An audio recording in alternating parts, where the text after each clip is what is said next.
Good evening, live from my balcony. I'll probably be a while before this is on YouTube because it's so slow with uploading stuff. I used to have other channels with members. It seems to be a very long time away, but I lost all those channels. I don't know, hacked or whatever. Couldn't get in anymore. So here's my empty channel, and cannot go live. So cheers. We have Wolters. Sounds Dutch.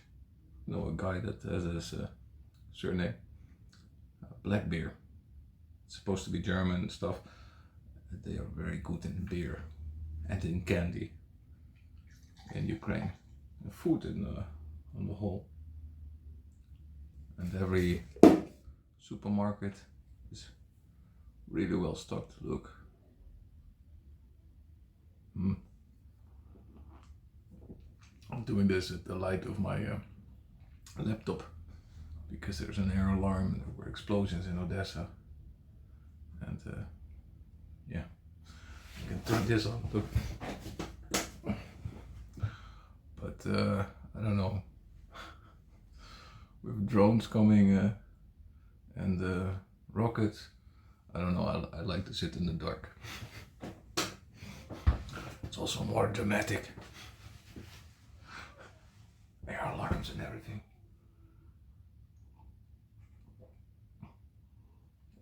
That's a nice beer. So, what have we been up to?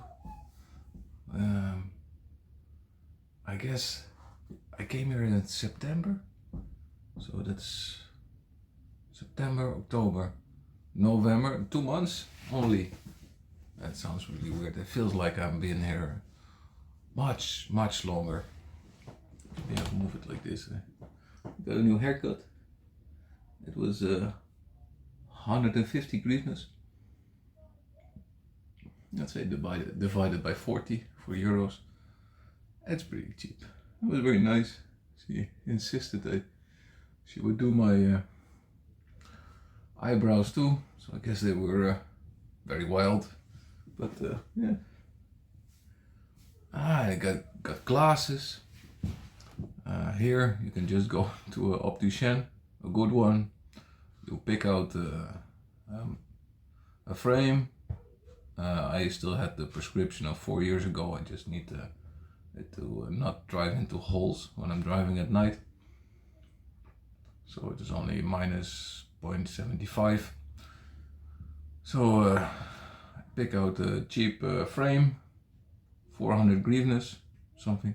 It's 10 euros. And they cheapest plastic glasses with anti-reflection or not, I don't know. But yeah. Well, half an hour later I had glasses for, what was it?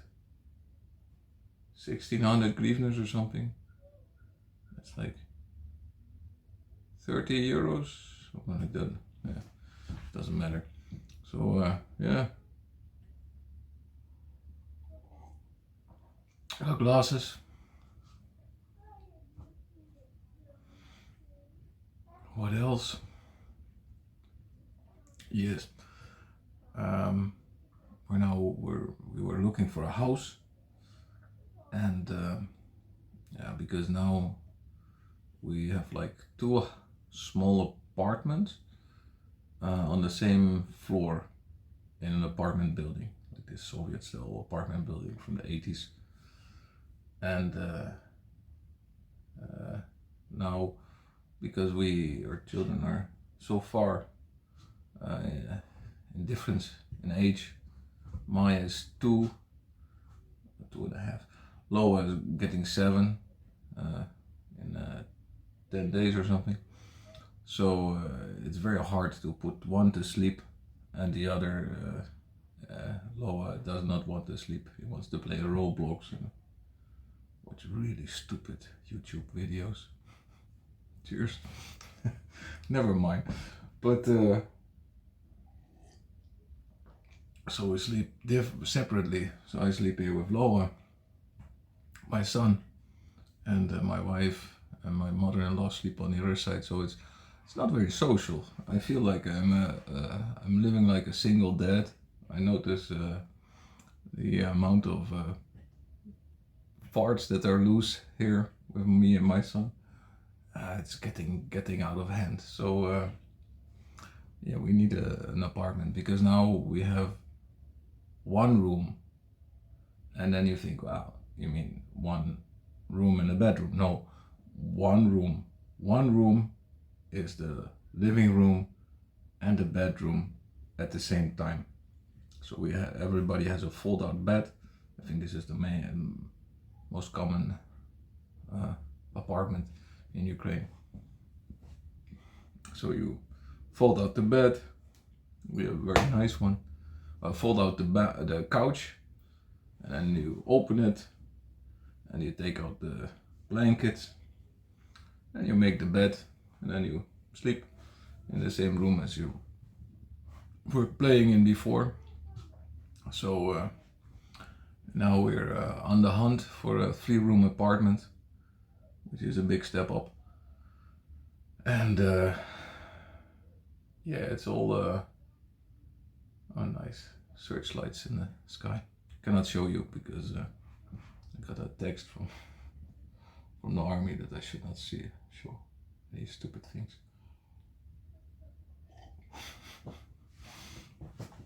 So yeah, so we found an apartment that's really crappy, but it's close by, and we like this area because Loa could just walk around. He has friends here. It's a safe, like, little area.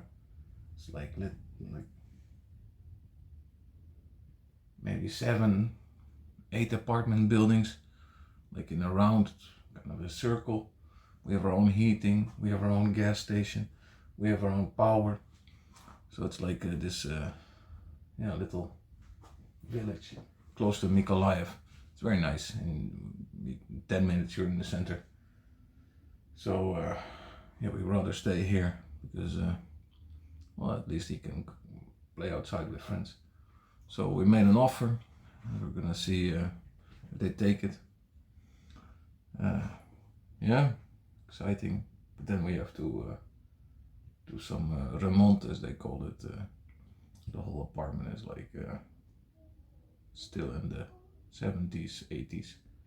It's really shit. So we have to destroy the walls, destroy the floors, all the pipes,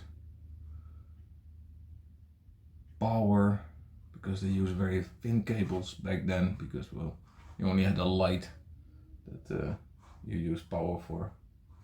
So yeah, that's a pain in the buttocks. This apartment, just before we had to flee to Netherlands and Greece, it was also we had it completely renovated. One wall was like this coming inside, and they hang a carpet on it. So when we purchased it, when we bought it, we didn't see it. So yeah, I had to destroy all the walls because they put like gypsy, not gypsies, like this plaster thing layers on it to make the wall smooth, because it's all bricks, so you can paint it and everything. We had to destroy everything. So it's pretty hard to find good builders back then, before the war. I cannot imagine how hard it's going to be now. But at least all the kids will have their own apartments, and I can sleep with my wife again and see her more often, because now we live next to each other. And that's gonna get worse, because I prefer Guinness, but it's so expensive. Um, my wife was looking for a new job, new opportunity, new thing, and not via online, but like make a career. And she found one. She's working for an international help support agency. So they go to the front line, close to villages, close to the front line, and deliver them food. It's a food program. And they're very proud that they go where the United Nations and the Red Cross and everything, they just go there to make pictures, as they say, and they don't deliver food, but they deliver food there. So it's really, really good, but also really scary if it's your wife, because I can see on my app in Telegram how often they get bombed. Like I think yesterday or the day before, they had like hundreds of shells and rockets in one day.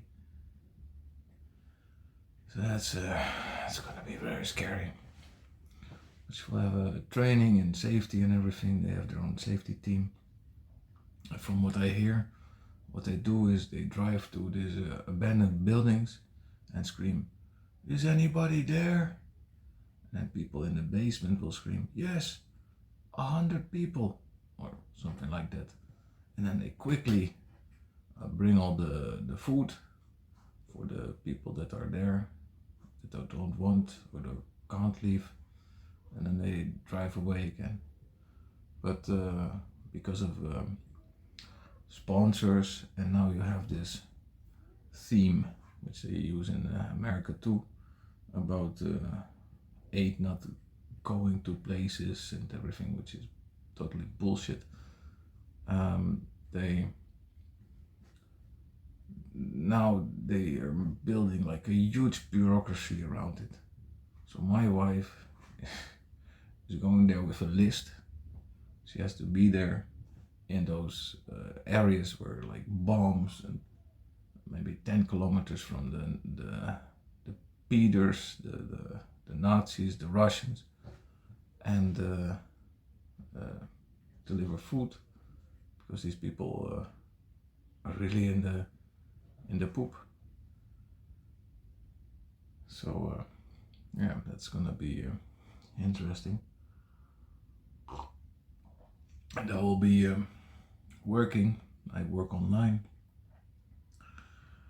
I will be working next to my son that has online classes, and that's gonna be a challenge too. I have to direct him from one class to the other. So yeah, scary times, but hopeful, also hopeful. Maybe a new house, which I cannot say that you should take investment tips from me. I mean, I'm buying a house in the war zone. Something else. But what can you do? We really love it here. I could not think of a country where I'd rather live, especially this area. Everybody's so friendly. I mean, I'm a smiling retard, and I don't really speak the language, but everybody's so nice. Even the dentist is extra careful with me because she thinks that I'm very fragile. These Western people are very fragile. So yeah. Oh, there goes the battery saver. So, what else? Well, it's still warm here. So, it's now. Oh, there's the camera. It's 20 degrees. It was yesterday. Now it's like 18, but it's still really warm. And we have heating in the houses that comes from one central point. where they burn gas. You often see it. It's a big pipe going up in the air chimney, and from there other pipes isolated, but cats like to scratch it, so often they leak a little bit heat. They will turn it on if the temperature gets underneath, I think maybe 10 degrees for 3 days in a row, something like that, or maybe a little less. And what we suspect is that as soon as that happens and the cold comes, then also the rockets and waves of drones will come from the Peters, because they've been saving them up and they want us to be in the cold and without power. So now everybody's preparing for this. We have a power station from Anchor. It's pretty cool, but it was like 500 euros or something. Jesus, right? That's something else. I got a compressor for my car so I can at least inflate my own tires, and I have to have a bigger one because I have bigger tires, and the car is a Toyota RAV4, which is kind of heavy. So and then I got multiple jerry cans I'm gonna put in my garage with benzene, so I can always escape with my family, just in case it really gets bad, because in the winter, which is now very late in the year, it's mostly now in February, March, that it's really cold, but it can get up to -20 here, and that's pretty cold. And yeah, you want to be able to keep your kids hot. So yeah, at least we always have that car. This is one of my scares now, because just before the night of the invasion, at 5 o'clock in the morning a.m., we woke up by really big explosions. It was the Peters. They bombed our airfields, and apparently they're pretty close. And so from then on, we're wondering, should we leave? And then it seemed that they wanted to cut off Nikolaev, take it, because we're like the bridge to Odessa. And they really want Odessa because it's such a big harbor city and everything. And then they would cut off whole Ukraine from the Black Sea. And at that moment, I had like a quarter of tank of benzene in my car, which if you have a heavy car is not much.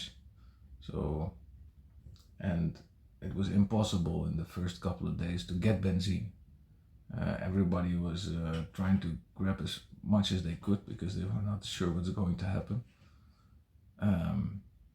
So most of the benzene shops were closed, or you had to wait in line very long time because we had to still figure out the logistics, because Russians were just driving around above Mykolaiv, on the sides, like, so we were like cut off from everything, and there I was with my big car, without enough benzene to get to safety.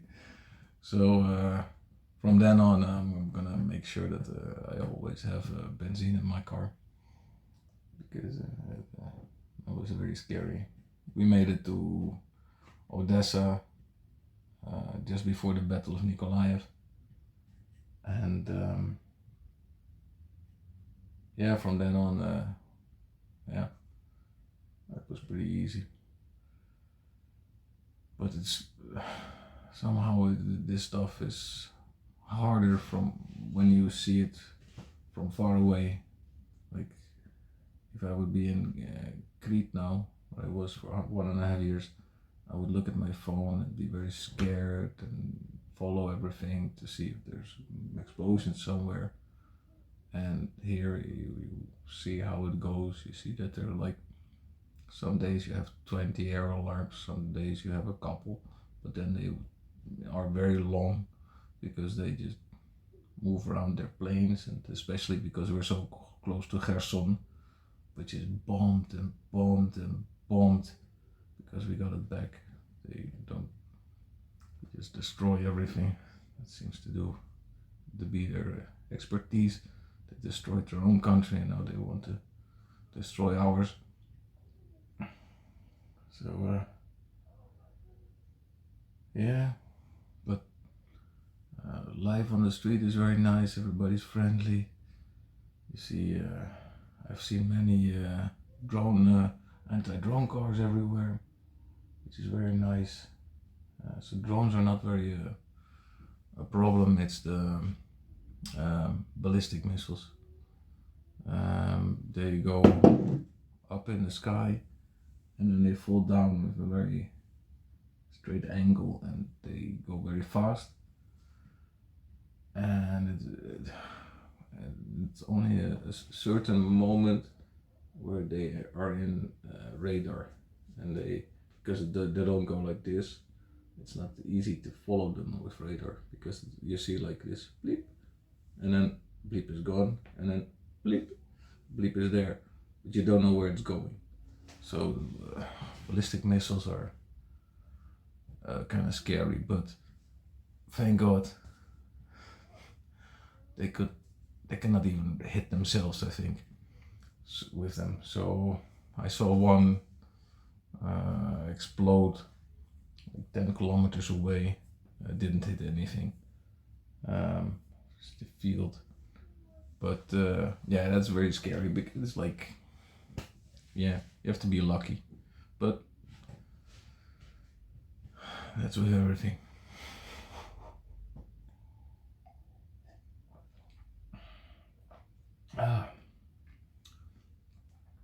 It's pretty nice beer.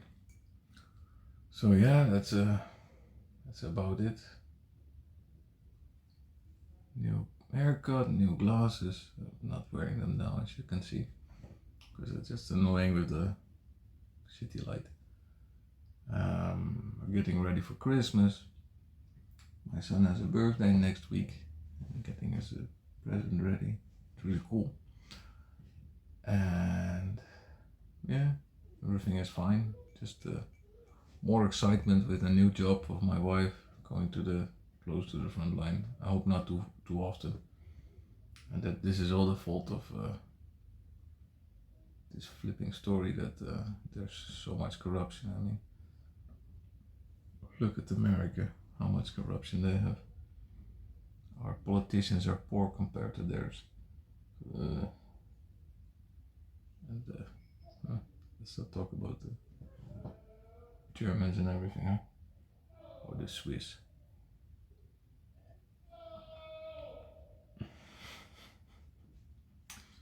I hear that somebody also had a beer.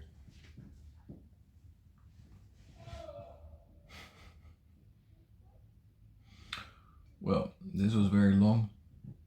If you saw it through, congratulations. And be careful, take care, enjoy your kids. Be grateful every morning you get up and your house is still there. And yeah, don't get your don't let other people tell you what to think or what to fear. I mean, make up your own mind, huh? Well, oh, a little more bonus. Okay, it's gonna take hours for this to upload. I'm not gonna edit anything, just gonna drop it.